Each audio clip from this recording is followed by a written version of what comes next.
We'll bring in ESPN's Sal Paolantonio here on the Sports Bash Live, 97.3 ESPN. And, of course, Sal Pal here on the Sports Bash each and every week. It's brought to you by our friends at Dunkin' Donuts. And, of course, Sal joins us, as I believe, from the airport, getting ready to head down to Tampa for the Eagles and the Tampa Bay Buccaneers here on 97.3 ESPN. Sal, hey, Eagles fans, fuel up for game day at Dunkin' Donuts. DD Perks, members score a medium hot or iced coffee for $1 every Eagles game day. Just use your Perks and roll DD car. Eagle fans run on Dunkin'. Does Sal Pal run on Dunkin'? Oh, God, yes. Absolutely. Just stopped and got my Dunkin' Donuts before I jumped on the Betsy Ross Bridge down I-95 to the airport, for sure. All right, pal. Well, hey, I've been hearing a little bit about the itinerary of the Eagles might get changed up a little bit here. Is your flight down to Tampa being altered at all?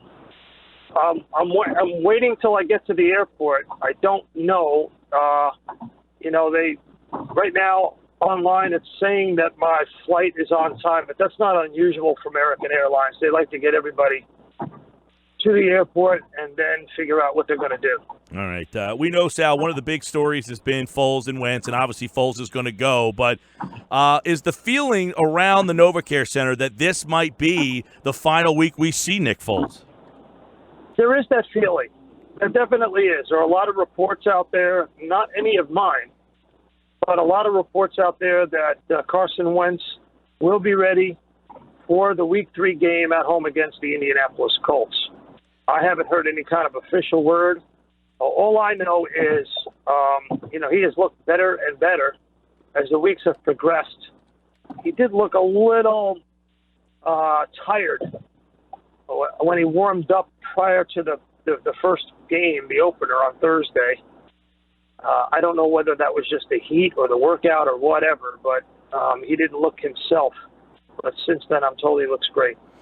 And we know that Nick Foles did not play well last game, but they should feel a little bit better. But he's not going to have Jeffries. And we just found out, Sal, that Darren Sproles will not play in the game either. What did you think of the Eagles' offense in week number 1? Did it just look like a team that didn't get a lot of reps in the preseason? Or does it look like a team that maybe is a little out of sync?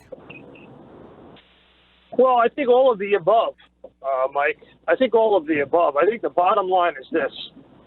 For me, in my opinion, and this is my opinion, I think that Doug waited too long to name Foles as the starter.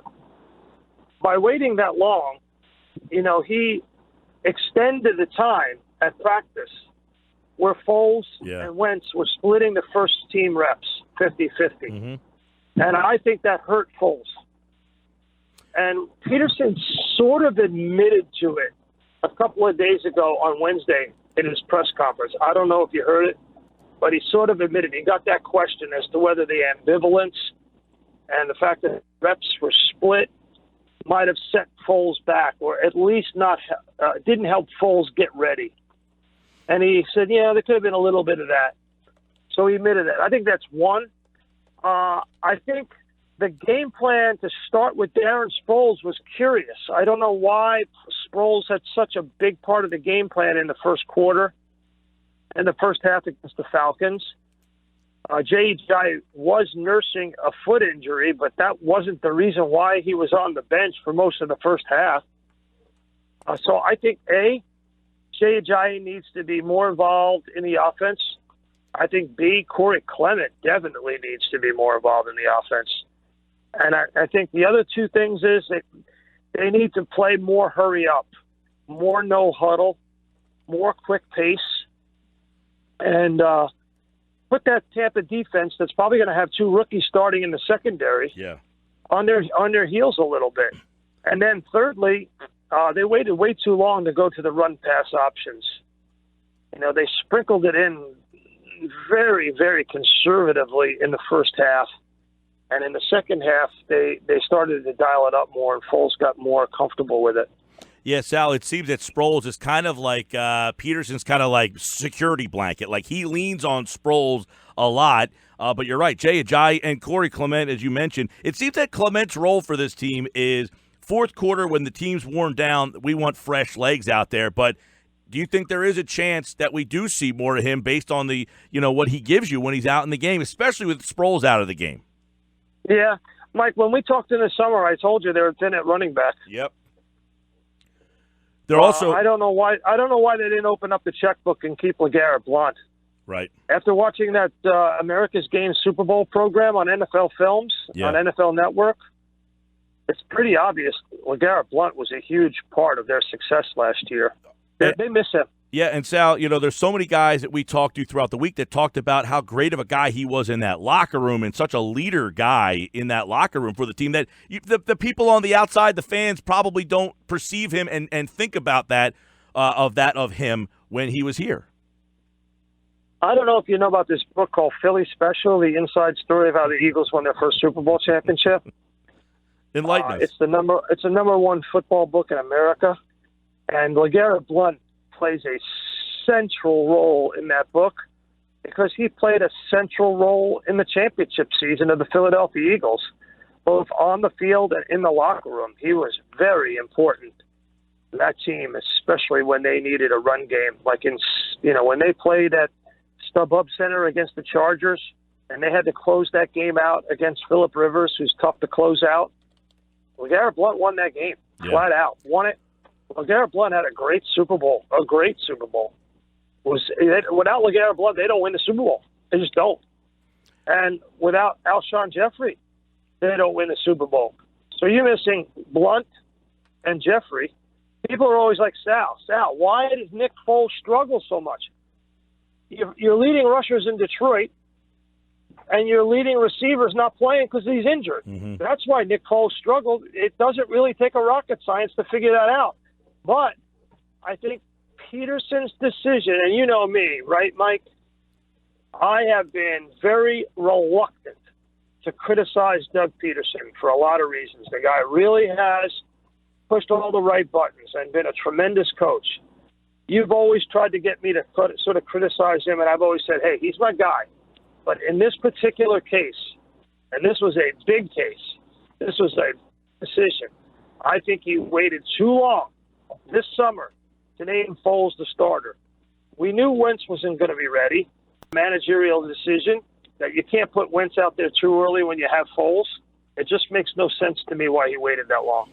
Sal Paolantonio, the book is called Philly Special. Make sure you guys go out and get your copies of the book. I've got it, read it, and we passed it around the studio here. Everybody so far has loved it. I'm still waiting for Pete Thompson to get that book back for me if he's out there listening. Wait a minute. Hold on a second. You mean you let people borrow the book instead of making them buy the book? I got three grandchildren to put through college, Michael. I'm sorry. Pete, give me that book back, Pete. The four best words in an author's life is not "I read your book." It's "I bought your book." Hey, I actually have an idea for the book. I'm going to run by you. I'll send you an email and get your thoughts on it. But I'd like a little feedback, Michael. Yes, sure. I have an idea for the book with us, but I do want to get your thoughts. 48 points last week from Tampa Bay. This is a team that last year had some expectations. They went out and got DeSean Jackson, and they kind of fell flat. Should the Eagles be concerned about this team Sunday? Yes, very much so. It's really interesting to me, Mike. 2 weeks in a row, they have played teams with really good talent on offense. Julio Jones, Mohamed Sanu, Devontae Freeman. This week, you've got Evans, maybe DeSean Jackson, certainly O.J. Howard. Those two teams are loaded with offensive talent. Mm-hmm. And, it's going to take a buttoned-up, aggressive, defensive performance once again for the Eagles to prevail. All the offensive shortcomings of the Eagles is well documented. But the strength of this team is Jim Schwartz, his inventiveness, and that defense, their depth and athleticism. Sal, if you look at the keys for this game, I know you usually give us a couple before we get into this game. What for you is the matchup that you think the Eagles can exploit for the keys to this game? Well, the number one matchup I think for them to exploit in this game is their D-line against the Bucs offensive line. And Jim Schwartz's ability to be inventive with pressures and to get in the face of Ryan Fitzpatrick. Ryan Fitzpatrick is the ultimate streaky player. We've seen him play very well, and we've seen him cough up the football. That's why he's been on, I don't know how many teams, 5, 6, 7 teams, a lot of teams. Mm-hmm. He's 36 years old. He's the ultimate journeyman. He's a good game manager until you make him – all quarterbacks are good game managers until you make them turn the ball over. So I think if you force him to make mistakes, and it has been done in the past, you can dominate that matchup. 7 teams, by the way, for Ryan Fitzpatrick. 7. I had it. I kept going until you made me stop. 5, 6, 7. Rams, Bengals, Bills, Titans, Texans, Jets, Buccaneers. Yeah, I mean, I think one of the more surprising stories of week one. Listen, Mike, I like Ryan Fitzpatrick. I think he's a tremendous leader. You don't go to 7 different teams if coaches and players don't like you, right? Sure. Yeah, absolutely. And if you can't consume a playbook rather quickly, we know he can do that. He went to Harvard. Yes. And if you fit in well with a locker room, and I've seen him go into a locker room and fit in very well. He's very well liked among players. He's a very unselfish player. He just doesn't have Dan Marino talent. Right. That's the bottom line. He just doesn't. Well, I thought them scoring 48 against a Saints team, Sal, that a lot of people think have Super Bowl aspirations. For them to go in there and score 48 was eye-opening. Maybe the most eye-opening performance of week one. Maybe that, Sam Darnold, I don't know. But I thought of on top of that, you banging the drums on Countdown was right up there. I didn't know I was being taped. You realize that. I was getting ready for a Sports Center live hit, and Gillette Stadium was silent. And when I put the mic on, the guys in the AV booth put on "Gimme Shelter" by the Rolling Stones. And everybody knows the opening of that song. Oh, sure. I can't hum it because you'll probably get charged for it. So I won't do that to you. But that song is extraordinarily infectious, and it gets you moving. So I started to move, and they caught me on camera. And I always wanted to be a rock drummer. You had some good rhythm to that there. I was watching. They had you on there a couple of times. Said Sal Pal doesn't want to work. He wants to bang on the drums all day. It was like you were in Green Bay there. All right. Sal, Philly going now to Tampa. It's going to be hot. We had Anthony Becht on yesterday, longtime NFL tight end. He does the Bucs stuff now, does some college football for ESPN. He says it's going to be hot down there, and that the Buccaneers, when he played there, these games in September mean a lot to them to try to wear these teams out. So can the Bucs early in the year with the Heat wear down the Eagles to pull off an upset? I don't think so. And I keep seeing 27-24, 27-23 Eagles, 24-20. Michael, the Falcons scored 12 points with Matt Ryan and Julio Jones. Julio Jones went 10 for what? How many yards? 129 or something like that? Or was it even more than that? 69, 169. I mean, seriously, he went 10 for 169. He went 10 for 169. And the Falcons scored 12 points. Yeah. Do you really think that Jim Schwartz is going to allow Ryan Fitzpatrick to put up 3 touchdowns against them? Personally, no. No, I just don't. I think the mismatch is the Eagles' defense, this front 7, against the Bucs' offensive line, and then you back up that front 7 with I think the best secondary in the NFL. Certainly the best safety tandem in the NFL, and McLeod and Jenkins.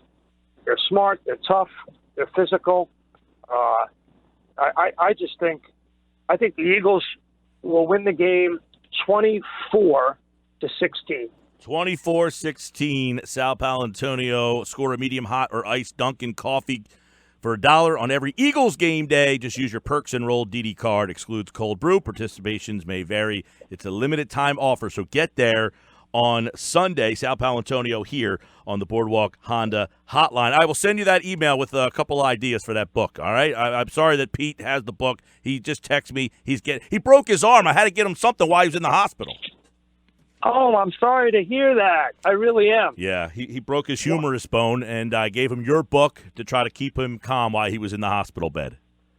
Oh, well, all the best to him. Get well soon, and I'll talk to you next Friday.